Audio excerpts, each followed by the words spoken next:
ಹುಟ್ಟೋ ಮಕ್ಕಳು ಕೂಡ ಸರಿಯಾಗಿ ಹುಟ್ಟುತ್ತಾ ಇಲ್ಲ. ಯಾಕೆಂದ್ರೆ ಈ 40 ವರ್ಷದಲ್ಲಿ ಲಕ್ಷಾಂತರ ವರ್ಷದಿಂದ ಬಂದಿದ್ದಂತ ಈ ತಳಿಗಳನ್ನ ಸಂವರ್ಧನೆ ಹೆಸರಲ್ಲಿ ಸಾಯಿಸ್ಬಿಟ್ವಿ. ಬರೀ ನಾನು ಏನು ತಿನ್ನಲ್ಲ ಕಣ್ರಿ, ಸಪ್ಪೆ ತಿಂತೀನಿ ಆದ್ರೂ ನನಗೆ ಹಿಂಸೆ ಕಣ್ರಿ, ಅರ್ಗದೇ ಇಲ್ಲ ಕಣ್ರಿ. ಇದೆಲ್ಲ ಸಮಸ್ಯೆ ನಾವು ತಿಂತಾರೋ ಈ ಫುಡ್. ತನಗೆ ಸಿಗುವ ಎಂಥ ಒತ್ತಡದ ಭೂಮಿನಲ್ಲಾದ್ರೂ ಸಮೃದ್ಧಿಯಾಗಿ ಬೆಳೆಯೋ ಒಂದೇ ಬೆಳೆ ಯಾವುದು ಅಂದ್ರೆ ಅದು ಸಿರಿಧಾನ್ಯಗಳು ಮಾತ್ರ. ಒಂದು ಸಲ ನಾವು ಮಿಲೆಟ್ಸ್ನ ತಿಂದ್ರೆ ಅಶ್ವ ಆಗದೇ ಇಲ್ಲ, ಶಕ್ತಿ ಮಾತ್ರ ಅಷ್ಟೇ ಇರುತ್ತೆ. ಇಷ್ಟಿದ್ರು ಮಿಲೆಟ್ಸ್ ಪ್ರಾಬ್ಲಮ್ ಏನಂತಂದ್ರೆ ಯಾವ್ದು ತಿನ್ಬೇಕು, ಎಷ್ಟು ತಿನ್ಬೇಕು, ಹೆಂಗ್ ತಿನ್ಬೇಕು. ಇವತ್ತಿನ ಸಮಾಜ ಹೇಗಿದೆ ಅಂದ್ರೆ ಪ್ಯಾಕೆಟ್ ಒಳಗೆ ಗಾಳಿ ಹಾಕ್ಬಿಟ್ಟು ಕೆಳಗ್ ಸ್ವಲ್ಪ ಇದ್ರೆ ಜಾಸ್ತಿ ಇದೆ ಅಂತ ಕೊಡಬೇಕು. ನಮ್ಗೆ ಆ ಶೋಕಿ ಅವಶ್ಯಕತೆ ಇಲ್ಲ. ಇದನ್ನೆಲ್ಲ ಚಾಲೆಂಜ್ ಆಗಿ ತಗೊಂಡು ಸಂದೀಪ್ ಜಸ್ಟ್ 10 ಮಿನಿಟ್ಸ್ ಅಲ್ಲಿ ಇಡ್ಲಿ ಮಾಡೋ ತರ ಮಾಡಿದ್ವಿ, ಅದು ಎಫೆಕ್ಟಿವ್ ಪ್ರೈಸ್ ಅಲ್ಲಿ. ಪ್ರಿಯ ವೀಕ್ಷಕರೇ ನಮಸ್ಕಾರ. ಕಾರ್ಯಕ್ರಮವನ್ನು ನೋಡಿ ಸುಮ್ಮನಾಗಬೇಡಿ, ನಮ್ಮ ವಾಹಿನಿಯನ್ನ ಸಬ್ಸ್ಕ್ರೈಬ್ ಮಾಡ್ಕೊಳ್ಳಿ. ಸಬ್ಸ್ಕ್ರೈಬ್ ಮಾಡಿ ಪ್ಲೀಸ್. ಹಾಯ್ ಹಲೋ ನಮಸ್ಕಾರ ವೀಕ್ಷಕರೇ, ನಾನು ಸಂದೀಪ್ ಶೆಟ್ಟಿ ಹೆಗ್ಗದ್ದೆ. ಇದು ಹೆಗ್ಗದ್ದೆ ಸ್ಟುಡಿಯೋ. ವೀಕ್ಷಕರೇ, ನಾನು ಕಳೆದ ಅನೇಕ ಎಪಿಸೋಡ್ಗಳಲ್ಲಿ ಆರೋಗ್ಯವನ್ನು ಚೆನ್ನಾಗಿಟ್ಕೋಬೇಕು ಅಂದ್ರೆ ನಾವು ಏನು ಮಾಡಬೇಕು, ಇದು ಯಾವ ರೀತಿ ನಾವು ಬದುಕಬೇಕು, ಇದೆಲ್ಲದರ ಬಗ್ಗೆ ಒಂದು ಸಮಗ್ರವಾದ ಮಾಹಿತಿಯನ್ನು ಕೊಟ್ಟಿದ್ದೆ. ಅದು ಅನೇಕ ಡಾಕ್ಟರ್ಸ್ಗಳಿಂದಲೂ ಕೆಲವೊಂದು ಕಾರ್ಯಕ್ರಮವನ್ನು ಹೆಗ್ಗದ್ದೆ ಸ್ಟುಡಿಯೋದಲ್ಲಿ ಈ ಹಿಂದೆ ಬಿತ್ತರ ಮಾಡಿದ್ದೆ.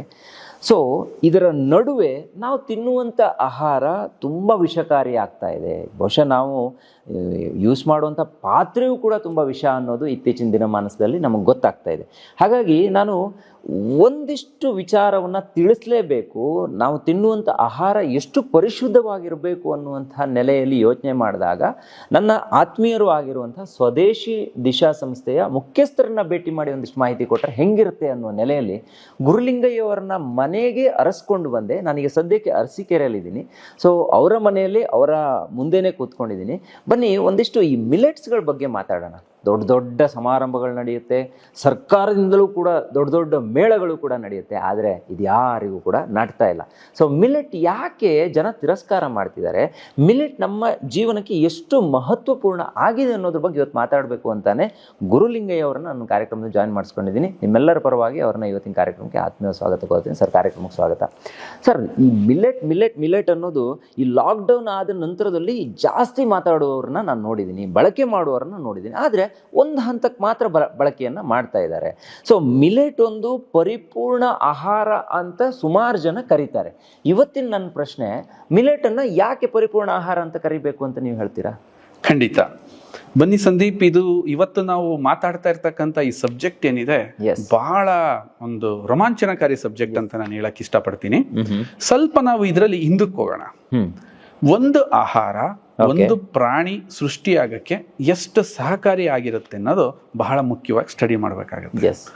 ಈಗ ಓವರ್ ಆಲ್ ನಾವು ಎವಲ್ಯೂಷನ್ ಥಿಯರಿ ನೋಡಿ ಡಾರ್ವಿನ್ ಅವರ ಸಿದ್ಧಾಂತನ ಒಪ್ಪೋದಾದ್ರೆ ಮಂಗನಿಂದ ಮಾನವ ಅಂತ ಒಪ್ಕೋಬೇಕಾಗುತ್ತೆ. ಹೌದು, ಮಂಗನಿಂದ ಮಾನವ ಅಂತ ಒಪ್ಕೋಬೇಕಾದ್ರೆ ಮಂಗ ಮರದಿಂದ ಕೆಳಗೆ ಇಳಿತಿದ್ದಂಗೆನೆ ಮಾನವನಾಗಿ ಚೇಂಜ್ ಆದ್ನ, ಅಥವಾ ಮಂಗ ತನ್ನ ಫುಡ್ ನ ಚೇಂಜ್ ಮಾಡ್ತಾ? That is a question. ಹೌದು, ಸಿಂಪಲ್ ಆಗಿ ಯೋಚನೆ ಮಾಡಿ ಸಂದೀಪ್, ಯಾಕೆ ಆಹಾರಕ್ಕೆ ಎಷ್ಟು ಗಮನ ಕೊಡಬೇಕು, ಎಷ್ಟು ಜಾಗೃತರಾಗಿರ್ಬೇಕು ಅಂತ ನಾನು ನಿಮಗೆ ಇದರಲ್ಲಿ ಹೇಳ್ತಾ ಇದ್ದೀನಿ. ಮೊದಲನೇದಾಗಿ, ಮಂಗ ಮರದ ಮೇಲೆ ಹಣ್ಣು ತಿಂತಾ ಇತ್ತು. ಎಷ್ಟು ದಿನ ಬದುಕ್ತಾ ಇತ್ತು ಹಣ್ಣು ತಿಂತಾ ಇದ್ದಿದ್ ಮಂಗ ಅಂದ್ರೆ? ಒಂದು 15 ವರ್ಷ ಒಂದು ಮಂಗದ ಆಯಸ್ಸಿರುತ್ತೆ. ದೇಹದ ತೂಕ ಒಂದು 20-25 kg. Different varieties of monkeys ಇರುತ್ತೆ. ಆ ಟೈಮಲ್ಲಿ ಒಂದಷ್ಟು ಮಂಗಗಳು ಕೆಳಗಿಳಿತವೆ. ಅದನ್ನೇ ಗೊರಿಲ್ಲಾ ಅಂತ ಕರಿತೀವಿ ನಾವು. ಗೊರಿಲ್ಲಾ, ಚಿಂಪಾಂಜಿಗಳು.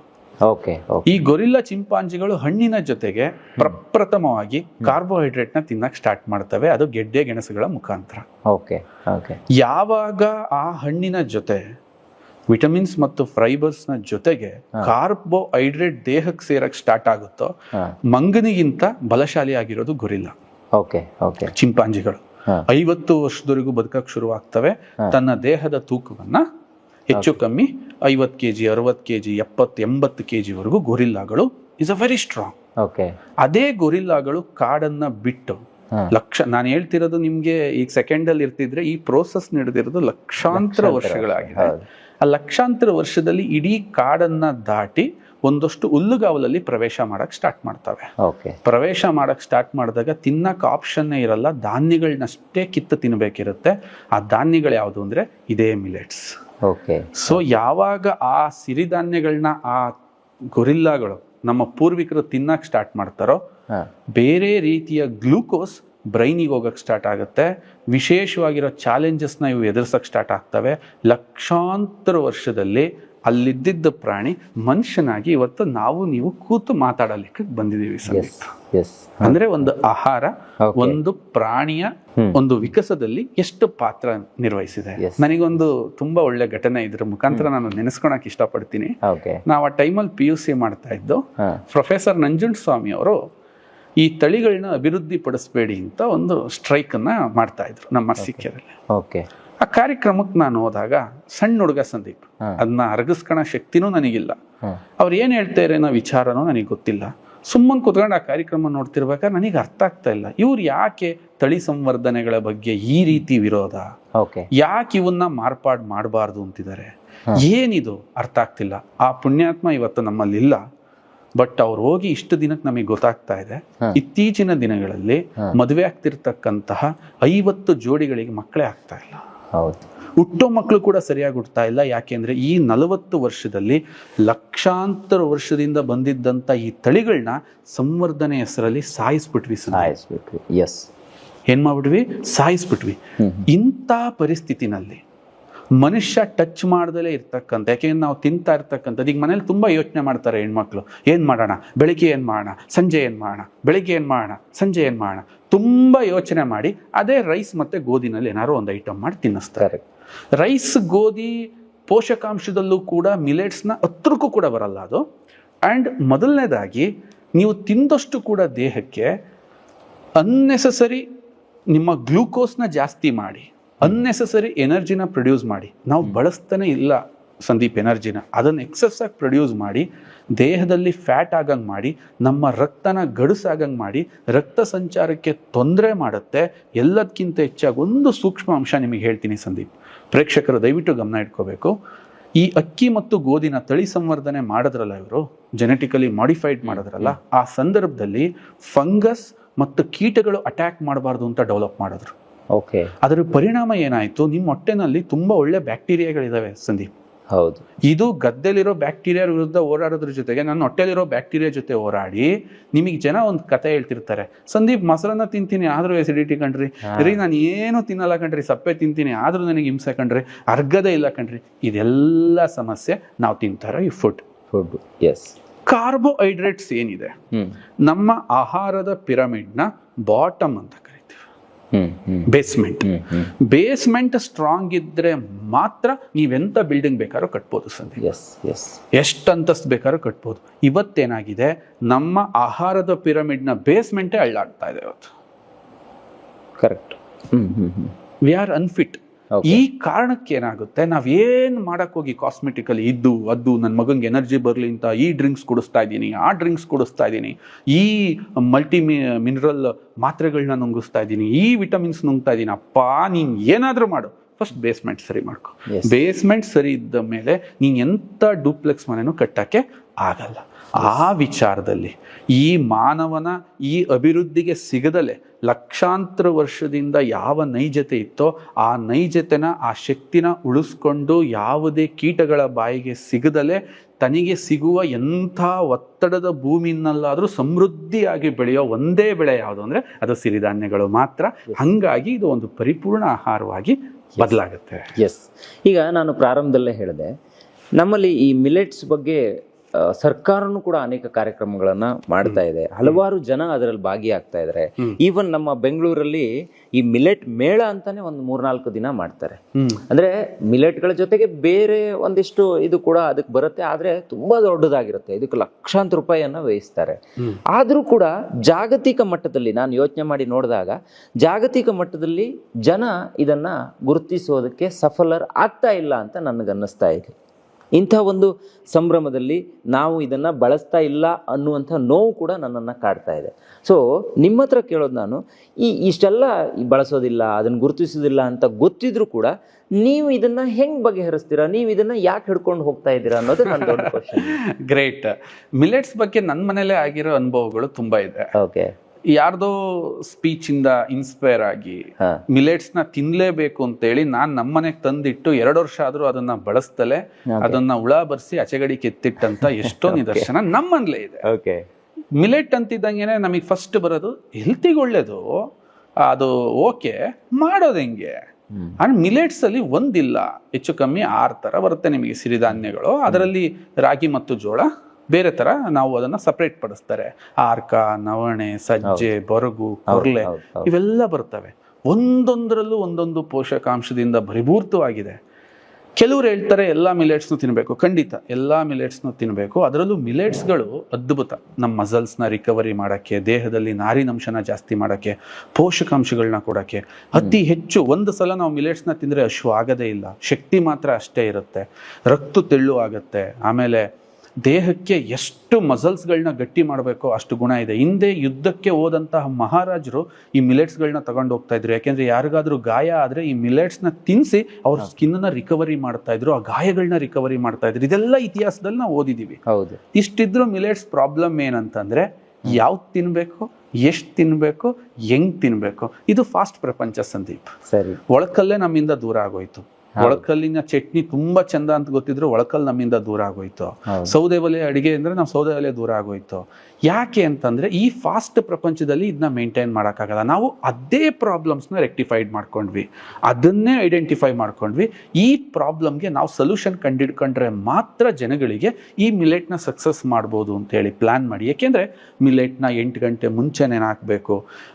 ನೆಕ್ಸ್ಟ್ ಏನ್ ಮಾಡ್ಬೇಕು ಅನ್ನೋದೇ ಗೊತ್ತಿರಲ್ಲ. ಇನ್ನು 8 ಗಂಟೆ ಮುಂಚೆ ಇವ್ರು ನೆನಾಕದ್ಮೇಲೆ ಬೆಳಗ್ಗೆ ಏನಾದ್ರು ಬೇರೆ ಪರಿಸ್ಥಿತಿ ಬಂದ್ರೇನೋ, ಈ ತರ ಆ ತರ ಎಲ್ಲ ಬಂದ ಮೇಲೆ ನಮ್ಮ ಸಂಶೋಧನೆ ಏನಾಯ್ತು, ನಾವ್ ಇಷ್ಟು ಕ್ವಶನ್ಗೆ ಆನ್ಸರ್ ಕೊಟ್ರೆ ಅಷ್ಟೇ ನಾವಿದ್ರಲ್ಲಿ ಸಕ್ಸಸ್ ಆಗ್ಬೋದು ಅಂತ ತೀರ್ಮಾನ ಮಾಡಿ ಮೊದ್ಲಿಗೆ ನಾವೇನ್ ಮಾಡಿದ್ವಿ, 6 ಮಿಲೆಟ್ನ ಬೈಫರ್ಗೇಷನ್ ಮಾಡ್ಕೊಂಡ್ವಿ.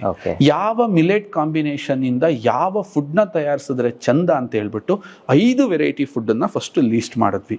ಇಡ್ಲಿ, ಪಡ್ಡು, ದೋಸೆ, ಉಪ್ಮಾ, ದಾಲ್ ಕಿಚಡಿ.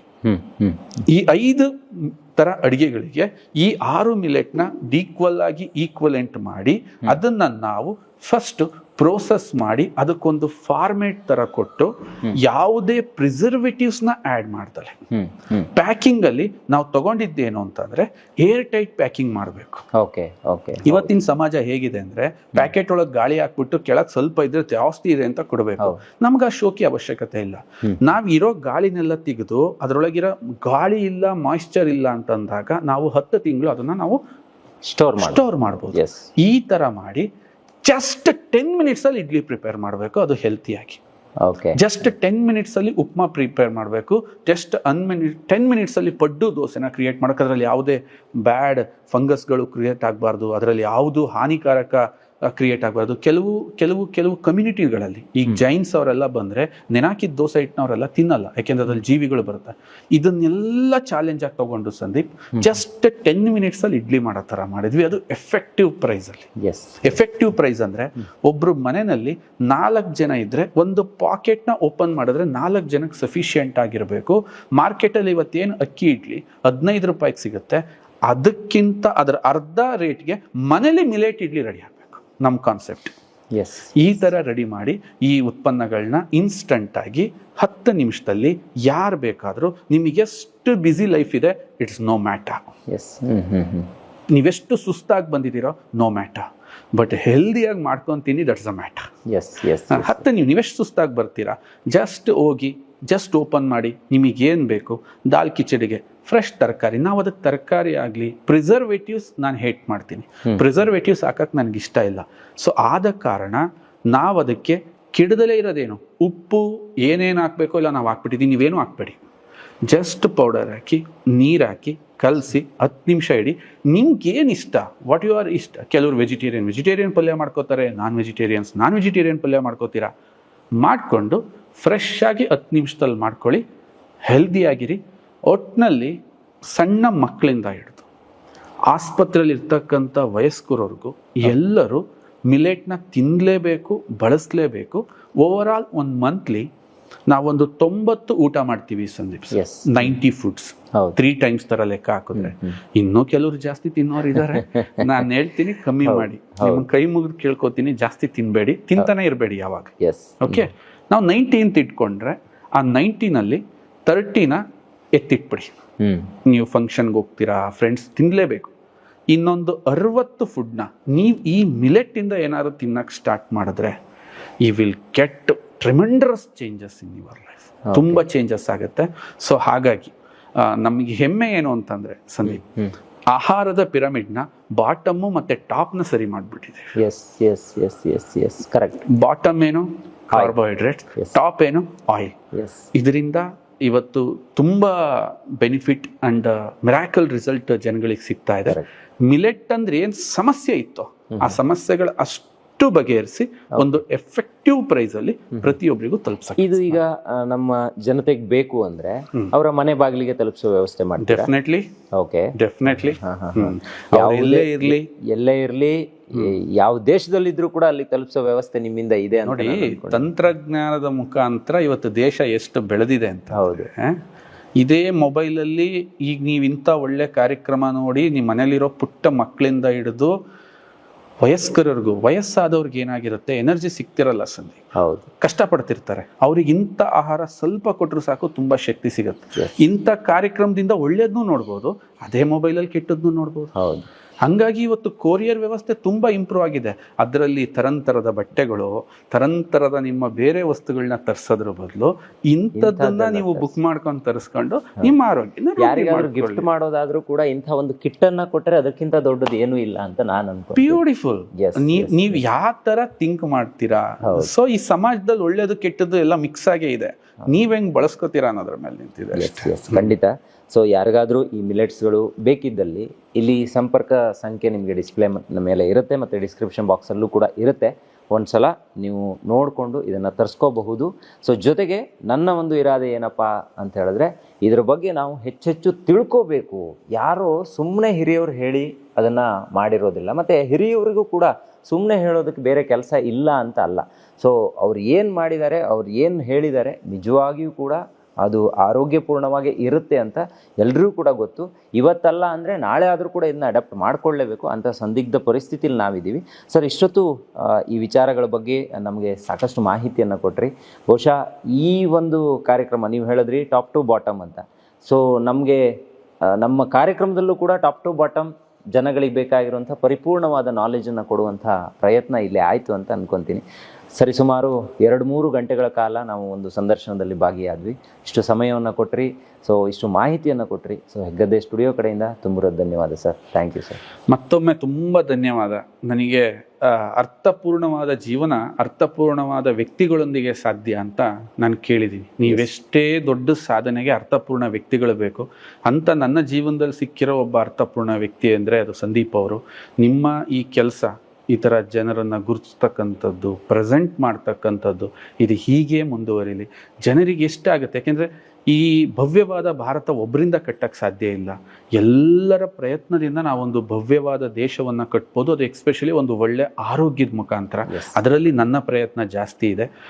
ವಿಡಿಯೋ ನೋಡ್ತಿರೋರು ನಿಮ್ಮ ಫ್ಯಾಮಿಲಿಲಿ ಯಾರಾದರೂ ಏನಾದರೂ ಒಂದು ಬಿಸ್ನೆಸ್ ಮಾಡಬೇಕು ಅನ್ನೋ ಸರ್ಚಲ್ಲಿದ್ದರೆ ರೆಕಮೆಂಡ್ ಮಾಡಿ. ವೈ ಬಿಕಾಸ್ ನಾವಿದ್ರಲ್ಲಿ ಒಂದು ಸೇಫೆಸ್ಟ್ ಬಿಸ್ನೆಸ್ ಮಾಡೆಲ್ನ ಕ್ರಿಯೇಟ್ ಮಾಡಿ ಒಬ್ಬ ಸಣ್ಣ ಸಣ್ಣ ವ್ಯಕ್ತಿಯಲ್ಲಿ ಉದ್ಯಮಿಶೀಲತೆಯ ಬೀಜ ಮೊಳಕೆ ಹೊಡಿಲಿ. ಆಮೇಲೆ ನೆಕ್ಸ್ಟ್ ಅವನು ತುಂಬ ಹೆಮ್ಮರವಾಗಿ ಬೆಳಿತಾನೆ. ಸೊ ಆದ ಕಾರಣ ಇಷ್ಟು ಎಫರ್ಟನ್ನು ಮಾಡ್ತಾ ಇದ್ದೀವಿ.